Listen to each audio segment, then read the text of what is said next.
All right, YouTube, how you doing? Welcome back to the channel. We got 8 games on the NBA slate today. We're going to jump into each game. I'll give you what I'm thinking, give you my thoughts on the game, but all my final plays, like I say in every video, my final plays will be in the pinned comment. What I'm actually going to be rolling with tonight. If you want to ride with me, if you want to fade me, totally up to you, but my final plays will be in the pinned comment. Last night we lose the Suns money line play, but we did win our ride of the day coming in from my man Slick. Buddy Hields over in PRAs, guys. So shout out to Slick for the win. We ended up going 1-1 in plays last night. If you guys do want to be the ride of the day, all you got to do is use hashtag ride of the day in the comments, hashtag ride of the day in the comments, and you guys will get a shout out, win or loss, if I do choose to ride with your pick. Just give me a player prop, a play, anything like that, and if it's something that I like, it looks, appealing to me, we're pulling the trigger and giving you guys a shout out, win or loss. So yeah, let's jump into it, guys. 8 games on the slate. Make sure to like the video, hit that subscribe button, all that good stuff, guys. We're really grinding away. If you haven't checked out the TikTok, we've been killing it over on TikTok, giving our prize picks plays each and every day. Make sure to check it out, guys. I'll leave a link for that in the description as well, but the TikTok username is just Ev Singleton. Yeah, let's go ahead and jump into, we're starting it off with the Spurs traveling to Miami here. Miami 12-14 on the season. Spurs 7-18. The spread right now is 12 points. Total is 223. Obviously, Miami is the better team. The Spurs team is on an absolute slide. 1-9 in their last 10 games, both straight up and against the spread. They're on the road here. In their last 4 away games, they're 0-4 against the spread. 0-4 straight up as well. They have not won a game there. And their injury report is pretty tough. Devin Vassell, questionable. Jakob Poeltl still out. Zach Collins, upgraded to probable. Bates Diop, out. Then for Miami, they always have a pretty extensive injury report as of late. Jimmy Butler, probable. Victor Oladipo, probable. Dedmon's questionable. Duncan Robinson, probable. Tyler Hero, probable. Max Strus, probable. So Gabe Vincent downgraded out, the only one to note there. But Miami looks like they're getting all their guys healthy, right? They've had this extensive injury report for a while. I hate the fact that I'm going to say this, but I am going to lean Miami minus the 12 points. They haven't been playing crazy good basketball, but some tells me I cannot pull the trigger on anything Spurs related as of right now. So I'll be honest, I don't think this ends up ultimately becoming a final play. I don't, but what I will say is I don't see this being a Spurs lean for me either. So I don't think it's going to be a final play, but I have to by default lean Miami because I just cannot trust the Spurs team even to keep a game within 12 points, which is tough to say, but it's the truth. Against Phoenix, 133-95 loss. Against the Pelicans, 117-99. Against the Lakers, 105-94. Like, they're not, and that's a Lakers team that is struggling, getting a little bit better, but I just can't trust the Spurs there. So I'm leaning Miami here minus 12.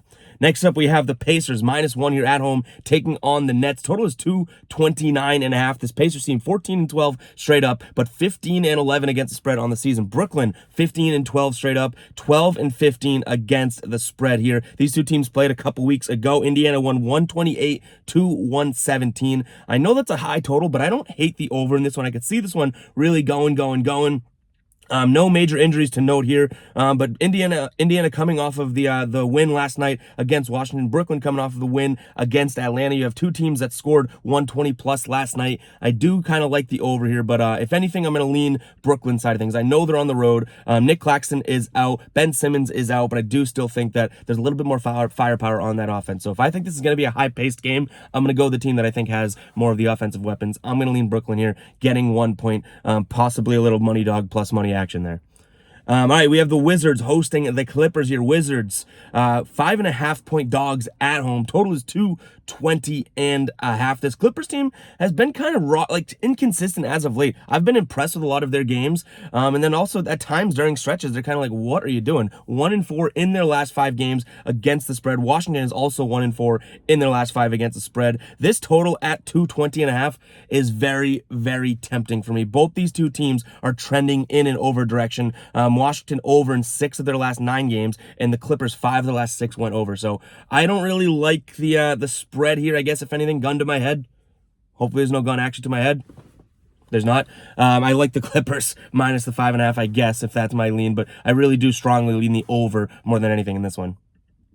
Cleveland is 5.5-point favorites here, hosting the Thunder. 221.5 is the total. This Cleveland team 16-10 this year, straight up 14-10-2 against the spread. The Rumble and covering Thunder 15-10 against the spread as well. They have not been doing it as much as we'd like. Only 5-5 against the spread in their last 10 games. 3-3 on the road here. Cleveland against the spread 5-4-1. But they're playing really good basketball at home. 4-1-1 against the spread in the last 6 at home here. 5.5 points is totally doable. Give me Cleveland. I hate betting against the Thunder because you know that they do cover. We call them the Rumble and cover and Thunder for a reason. But 6 points to win by for Cleveland is totally doable, especially the way that they're playing at home as of late here. So I'm going to lean Cleveland minus the 5.5 points. And I also don't hate the over. I don't think that has a chance to become a final play, but it crossed my mind as doing research this morning. In terms of injuries here, Donovan Mitchell questionable, Kevin Love questionable, Ricky Rubio still out, Dylan Windler out, and then Dean Wade is questionable here. And you might say, okay, Donovan Mitchell's questionable. You still like the Cavs? Yeah, to be completely honest, I still think Garland and other weapons on that team can play good basketball here. It's not just Donovan Mitchell based, but obviously if he plays, it puts it over the top for me.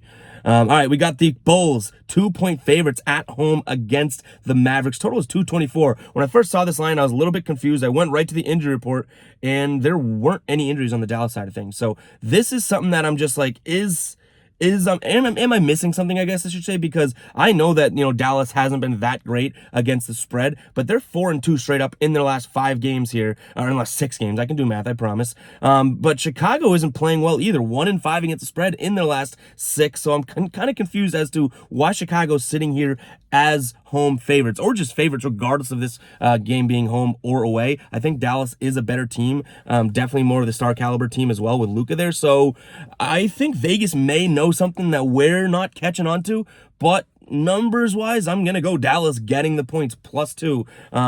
Again, they're not a good against the spread team, but they've been trending in a positive direction in terms of just straight up basketball play here. So I'm gonna lean Dallas. I don't love it. Something smells off about this game to me, but I'm gonna lean Dallas here +2. All right, next we have my Boston Celtics traveling to the Bay Area here to take on the Warriors. Warriors 2.5-point dogs at home. Total is 237. The Celtics 21-5 straight up. Proud to say that as a Celtics fan. 17-9 against the spread. Warriors, obviously, they're kind of have their up and down this year. They're 13-13 straight up. 12-14 against the spread. I told you guys, this is not coming from a biased spot. I'm going to keep leaning and taking these Celtics spreads if they're this low until the wheels fall off. I could be a Mavericks or a Bulls fan or a Warriors fan for all I care, right? But the Celtics are such a wagon right now that when you can get -2.5, -1, or what were they, 1-point underdogs against Phoenix, a couple nights back, these are opportunities that, that the line just doesn't match how the team's playing. So I'm going to lean the Celtics here minus the 2.5 points. I know Golden State, can hang with them. I know how good Golden State is, but this is more of like a mathematical, take the emotion out of it betting type thing, that this Celtics team is so damn good as of late. 8-1 in their last 9 against the spread, that I'm just going to keep taking that until the wheels fall off and I learn my lesson. Stephen Curry is probable, Draymond Green's probable, and no Andrew Wiggins there either. But yeah, guys, I just want to make that clear. I feel like every time I give a Celtics pick, people are like, well, you're a Celtics fan. It's like, okay, I'm a Celtics fan, but I'm thinking of this objectively, swear. But all right, let's move on here. We have the Nuggets hosting the Jazz. I feel like these two teams have played 18 times this season. The Nuggets are 8-point favorites at home. Total is 233.5, which is definitely high here. These two teams have indeed played twice this year, not 8 times, whatever I said. Utah getting the better of the first bout there, 123-102, and then a few days later, about 2 weeks later, they played again, and Denver won that one. So they've already split the series, and neither one of the games have been close here. Again, this spread is 8, so it's a decently high number here, but Lauri Markkanen is questionable. Colin Sexton is out. This Jazz team is really struggling with injuries here. Denver, Jamal Murray is probable. Michael Porter Jr. is still out, and Jeff Green is probable. I don't like doing this, but I'm going to lay the 8 points. I think that Denver is obviously, they're going to come with their guys healthier. Lauri Markkanen and Colin Sexton are ridiculously big losses, as we know, for the Jazz. So Denver's going to be healthy, so I'm going to lean Denver here. 8 points is a lot to ask for. That's probably going to prevent it from being a final play, but I do lean Denver -8. All right, last but not least, we got the Blazers taking on the Timberwolves. Blazers 5.5-point favorites. Total is 231 in this one, guys. Karl-Anthony Towns still out here, but Minnesota's won 3 of the last 4, and they've covered 3 out of the last 4 as well. For Portland, injury report to note here: Gary Payton is out. Justice Winslow is probable. Josh Hart, Drew Eubanks are both probable as well. Portland lost by 1 to Denver. It was a Thursday night. They lost by 1 to Denver there, but then they did end up covering because they did get 2 points in that one. Minnesota, like I said, they're playing better basketball. I don't mind giving Minnesota 5.5 points there, even though they're on the road. I'm going to lean Minnesota here plus the 5.5. Give me a little bit of change there. I like this Portland team. I think they have a lot of go-off ability, but 5.5 points is a decent amount to give a team on the other side of things when I think that these two teams are pretty damn similar. So I'm going to lean Minnesota here plus the 5.5. And that is going to wrap it up for today's video, guys. Hopefully you guys do enjoy it. We'll catch you guys in the next one. Peace out.